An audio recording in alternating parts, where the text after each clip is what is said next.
Selamat datang di channel Pitucer Simbah, channel untuk berbagi kisah dan cerita luhur orang-orang terdahulu. Sebelum masuk ke pembahasan, jangan lupa like dan subscribe channel ini. Mari kita bersama-sama simak kisah yang akan disajikan. Selamat mendengarkan.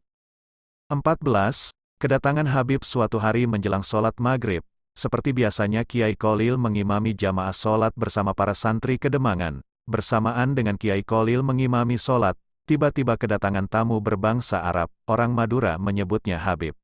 Seusai melaksanakan sholat, Kiai Kholil menemui tamunya, termasuk orang Arab yang baru datang itu. Sebagai orang Arab yang mengetahui kefasihan bahasa Arab, Habib menghampiri Kiai Kholil seraya berucap, "Kiai, bacaan Al-Fatihah antum, Anda kurang fasih," tegur Habib.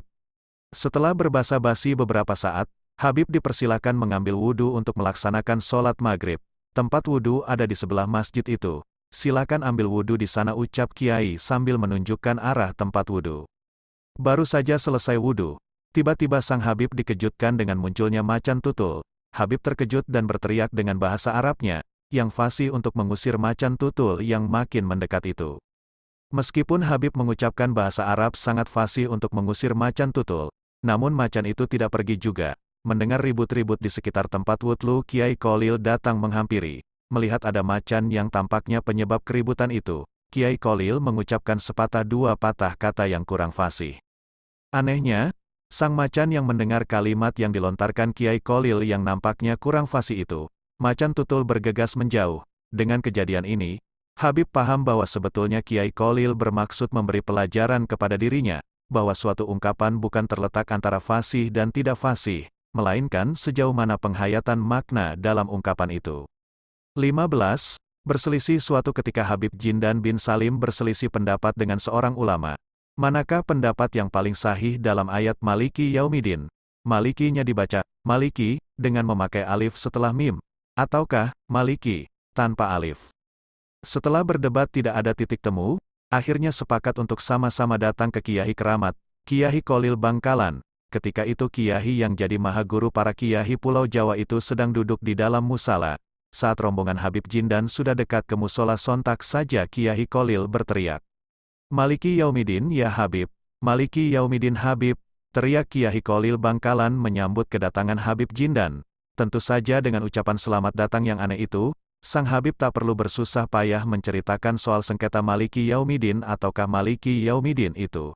Demikian cerita Habib Lutfi bin Yahya ketika menjelaskan perbedaan pendapat ulama dalam bacaan ayat itu pada tafsir Tabari. 16. Didatangi tamu di Bangkalan Madura. Hidup sepasang suami istri yang cukup bahagia. Pada suatu hari, sang suami berkata kepada istrinya, "Bu, saya ingin sekali sowan, berkunjung ke Kiai Kholil," katanya pada suatu pagi. "Itu bagus sekali Pak. Tetapi apa yang akan kita bawa sebagai oleh-oleh kepada Kiai Kholil? Kita tidak mempunyai apa-apa kecuali sebuah bentul," jawab istrinya. "Tidak apa-apa, bentul itu saja yang kita bawa. Asalkan kita ikhlas, insya Allah akan diterima," tegas sang suami meyakinkan istrinya. Maka berangkatlah suami istri tersebut ke Kiai Kholil. Dengan berbekal tawakal dan sebuah bentul, mereka yakin akan diterima Kiai Kholil dengan baik. Bentul adalah makanan sangat sederhana sejenis talas. Sesampainya di kediaman Kiai Kholil, kedatangannya sudah ditunggu. Mereka disambut dengan hangat. "Kiai, saya tidak membawa apa-apa, hanya sebuah bentul ini yang bisa kami haturkan untuk Kiai," ucap sang suami rada malu-malu. "Wah, kebetulan, saya memang ingin makan bentul," jawab Kiai Kholil menghibur. Kemudian Kiai Kholil memanggil beberapa santri dan menyuruhnya untuk merebus bentul yang baru diterimanya itu. Tak lama setelah itu, santri datang membawa bentul yang sudah direbus itu. Kiai Kholil kelihatan sangat senang dan suka terhadap bentul itu, lalu dimakannya sampai habis. Suami istri yang sowan ke Kiai Kholil itu merasa senang, sebab apa yang dikhawatirkan selama ini menjadi kegembiraan. Beberapa hari kemudian, suami istri itu ingin sowan kembali ke Kiai Kholil. Masih segar diingatan suami istri itu akan kesukaan Kiai Kholil. Kali ini, tidak seperti terdahulu, mereka membawa oleh-oleh bentul sebanyak-banyaknya dengan harapan Kiai Kholil sangat senang menerimanya. Maka berangkatlah suami istri tersebut ke ulama karismatik itu. Tidak seperti dahulu, dugaan mereka meleset, mereka disambut dingin. Begitu juga dengan oleh-oleh yang banyak itu, Kiai Kholil tidak menerima oleh-olehnya dan disuruh bawa pulang kembali. pada saat mereka pulang disadarinya apa yang telah mereka lakukan selama ini. Ternyata, oleh-oleh bentul yang pertama diniatkan semata-mata karena keikhlasan dan tawakal kepada Allah, sedangkan sowan yang kedua tidak dilanda ikhlas, tetapi rasa pamrih. Mereka meyakini atas kekuatannya sendiri dan merasa dirinya mampu membawa oleh-oleh kepada kiai, dan itu sangat tidak disukai Kiai Kholil. 17. Hanya disuruh perbanyak baca istighfar. Suatu hari Kiai Kholil kedatangan 3 tamu yang menghadap secara bersamaan.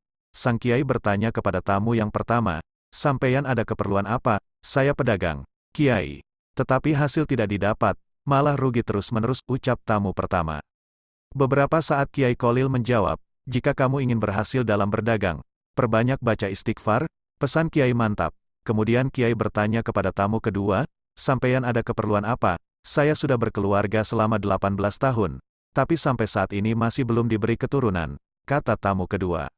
Setelah memandang kepada tamunya itu, Kiai Kholil menjawab, "Jika kamu ingin punya keturunan, perbanyak baca istighfar." Tandas Kiai. Kini, tiba giliran pada tamu yang ketiga. Kiai juga bertanya, "Sampeyan ada keperluan apa?" "Saya usaha tani, Kiai. Namun, makin hari hutang saya makin banyak, sehingga tak mampu membayarnya," ucap tamu yang ketiga, dengan raut muka serius. "Jika kamu ingin berhasil dan mampu melunasi hutangmu, perbanyak baca istighfar," pesan Kiai kepada tamu yang terakhir. Berapa murid Kiai Kholil yang melihat peristiwa itu merasa heran, masalah yang berbeda, tapi dengan jawaban yang sama, resep yang sama, yaitu menyuruh memperbanyak membaca istighfar. Kiai Kholil mengetahui keheranan para santri. Setelah tamunya pulang, maka dipanggillah para santri yang penuh tanda tanya itu. Lalu, Kiai Kholil membacakan Al-Quran Surat Nuh ayat 10-12. Mendengar jawaban Kiai ini, para santri mengerti bahwa jawaban itu memang merupakan janji Allah bagi siapa yang memperbanyak baca istighfar. Memang benar, tak lama setelah kejadian itu, ketiga tamunya semuanya berhasil apa yang dihajatkan. Penutup seluruh cerita karomah Syekhona Kholil Bangkalan di atas merupakan kisah umum yang sudah banyak beredar di kalangan santri. Mohon untuk memberikan komentar Anda jika ada yang tidak benar dalam penyampaian kisah Mbah Kholil di atas, agar bisa saya ubah lagi. Mungkin hanya itu saja yang dapat saya tulis tentang kumpulan karomah Kiai Haji Kholil Bangkalan. Semoga bermanfaat dan menjadi pelajaran bagi kita semua. Jika Anda punya kisah tentang Mbah Kholil yang tidak tertulis di atas, mohon sudi kiranya agar menambahkannya di kolom komentar agar lebih lengkap lagi. Sekian dari saya dan terima kasih.